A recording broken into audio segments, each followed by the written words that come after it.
Are you one of the 60 million Americans actively using a 401k plan to save for retirement? How do you know that's the right choice for you?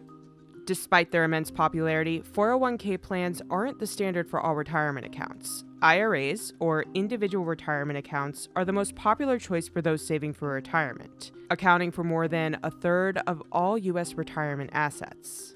The IRA provides a lot of autonomy and opportunity to invest in things that you feel are fit or work better for you. First introduced in 1974, IRAs have seen explosive growth over the last 5 decades. Individual retirement accounts totaled an estimated $12.6 trillion in assets during the first quarter of 2021, compared to just $2.6 trillion back in 2000.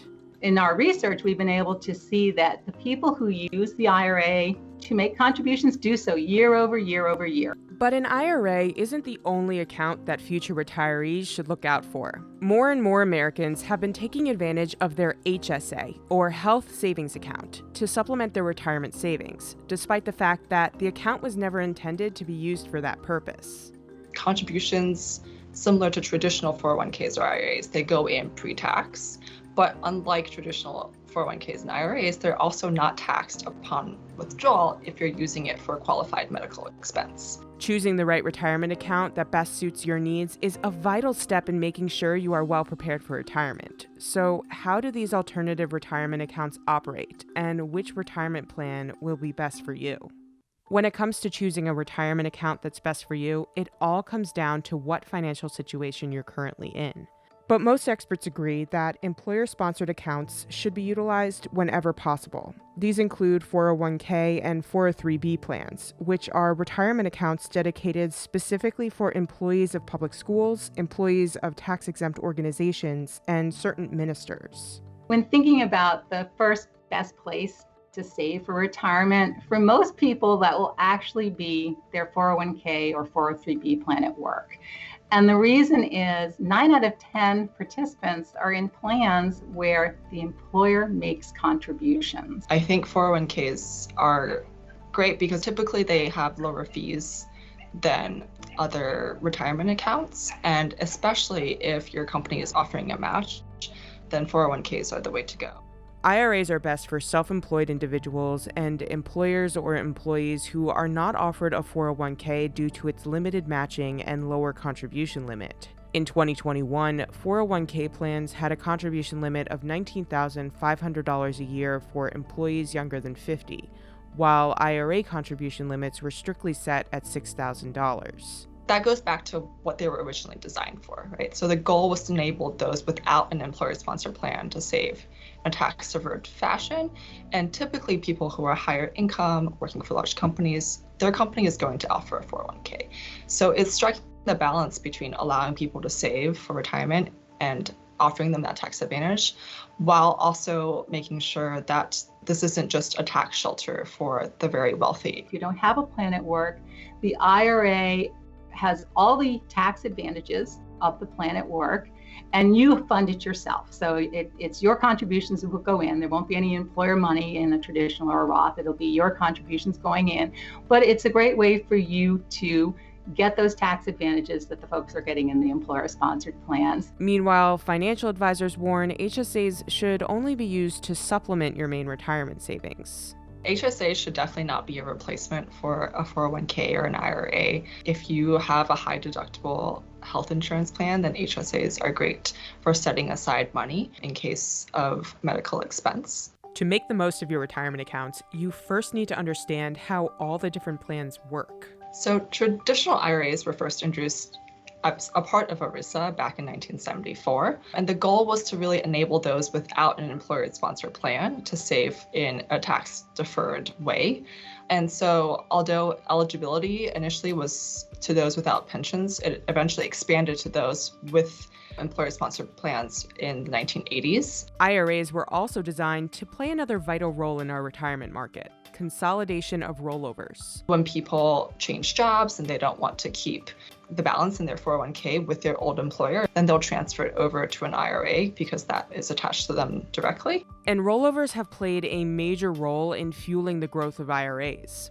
In mid-2020, more than half of all traditional IRA-owning households had accounts containing some amount of rollovers from their previous employment. If you think about all the folks who change jobs in any given year or who are retiring and who want to consolidate that money into one spot, put it into an IRA, a whole lot of the growth is because of those rollovers coming into the IRA space. So it's sort of a place to park retirement assets as well as a place to drive some real retirement saving. IRA holders enjoy a wide array of benefits that are unique to their account. For instance, like the 401k, most IRAs have a 10% penalty for any early withdrawal before the age of 59 and a half. But IRAs can give an exception to certain expenses, such as higher education, health insurance if you are unemployed, and up to $10,000 for a first home purchase. But its biggest advantage over any other retirement account is its wide selection of investment options. With the IRA, you have exposure to the public marketplace fully, right? So you can own ETFs, mutual funds, individual stocks. So I think that the popularity of the IRA is that it does offer a place to build a retirement nest egg that has the tax advantages of a plan. IRAs come in numerous different types, but the most popular comes down to these four: traditional, Roth, SEP, and simple IRA. Each one comes with its own set of rules. As the industry evolved and you have different types of workers doing different types of things and that need different deferred vehicles, you've seen the SEP IRA created, you've seen the simple IRA created. So retirement industry has evolved quite a bit over the last 25 years to kind of meet what the market demand is. Traditional IRAs are the oldest and most common type of individual retirement account. In 2020, 36.8 million U.S. households, or 28.6%, owned a traditional IRA. You can contribute cash and receive a tax deduction in return if you qualify. The money inside the account is tax deferred, meaning you can delay paying taxes on the amount until a later date. While there technically isn't an income limit for contribution, how much deduction you are eligible for depends heavily on whether you are already covered by a retirement plan at work. A full deduction is only allowed if you and your spouse, if you're married, aren't covered by a retirement plan at work. If you or your spouse is covered, then your deduction eligibility depends on how much income you make.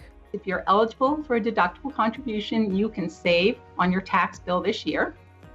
Once the money is in that traditional IRA, it compounds. So think of all those reinvested earnings and capital gains, all just getting plowed back into the account without any taxes. And then when you get to retirement and start taking the money out, it gets counted as income because you're now finally taking that income that you put aside and taking it out in retirement so you can live on it. And that's when you pay taxes on it. Roth IRAs are the second most frequently owned type of IRA, held by 26.3 million U.S. households, or 20.5%. The major difference between the traditional and Roth is when the owner is responsible for paying taxes on their contribution. The Roth IRA is a little bit different where you're taking after-tax money, it grows tax-free, and then as long as you hold it for more than 5 years and your retirement after 59 and a half, you could pull those assets tax-free. So if you're young right now, you think that you're going to be in a high wage trajectory, and so in the future your taxes are going to be higher, then it might also be beneficial to have a Roth now. SEP and simple IRAs are two employer-sponsored plans reserved for small businesses and self-employed individuals. In 2020, 8.6 million, or 6.7% of U.S. households, owned some sort of an employer-sponsored IRA plan. They were designed to allow small employers to provide retirement account without having to deal with the administrative burden of providing a plan. But SEP and simple IRAs are kind of in a different category from Roth and traditional IRAs. They have different income limits and they have requirements on employer size. The major difference between SEP and simple IRAs lies in who can make the contributions. For SEP IRAs, it's generally the employers who make the contributions for themselves as well as their employees. But for simple IRAs, both the employer and the employee can make the contributions. The employer, however, is generally required to match the employee's contributions up to 3% of the employee's compensation, or at least 1% for no more than 2 out of 5 years. The simple is restricted to small employers, so fewer than 100 participants. And the idea there was that it would be easier for the employer to set up an IRA for their workers rather than a full-blown 401k plan. And so the employer makes contributions. It's an IRA. Individuals choose the investments within the account.